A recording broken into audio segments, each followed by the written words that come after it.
Are You Afraid of the Dark was released in 1990 on Nickelodeon. A simple tale of kids going on about campfire stories called the Midnight Society. They go to different schools, they go to different houses, but the one thing that spawns them together is the dark. And that's hence the term, Are You Afraid of the Dark? Each campfire story tells a very creepy tale of monsters. Some emotional, others not so much.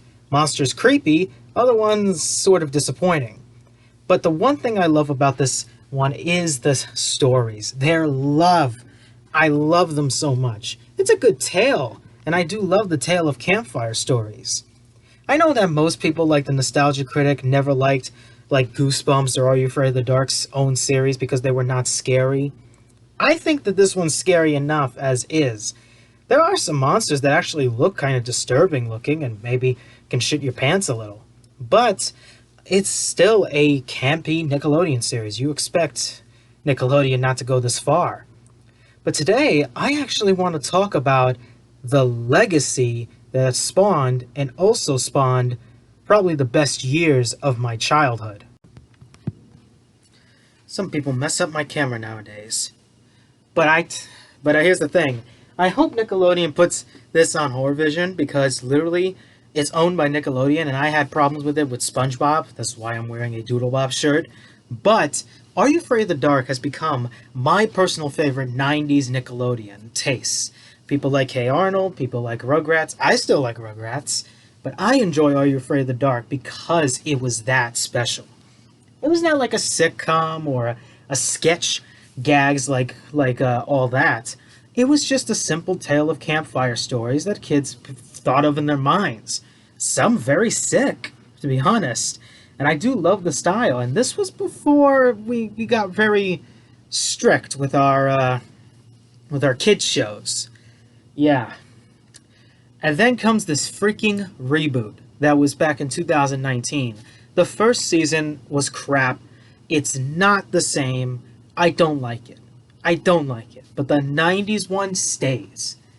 Probably my favorite episodes is either A Tale at Midnight or A Tale of Room 13 or something. I don't even know what number that was, but apartment 13 or something.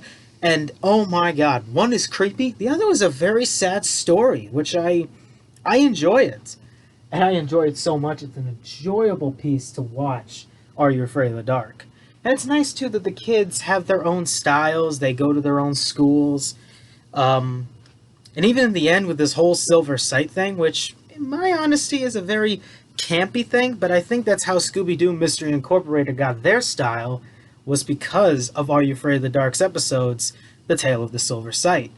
So, it's a hit and miss thing, but what do you expect? I don't expect it to be creepy, because I don't.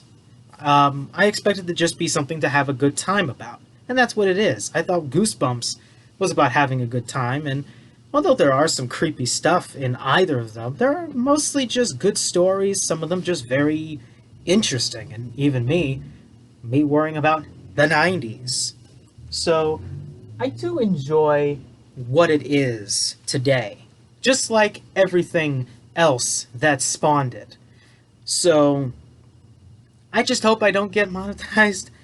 Probably I will, but I have pictures of the cast of the series, so I don't think that counts as that. But I'm still gonna try to keep this up here. And God, I really do love this series, and I praise Nickelodeon for that, like most indefinitely.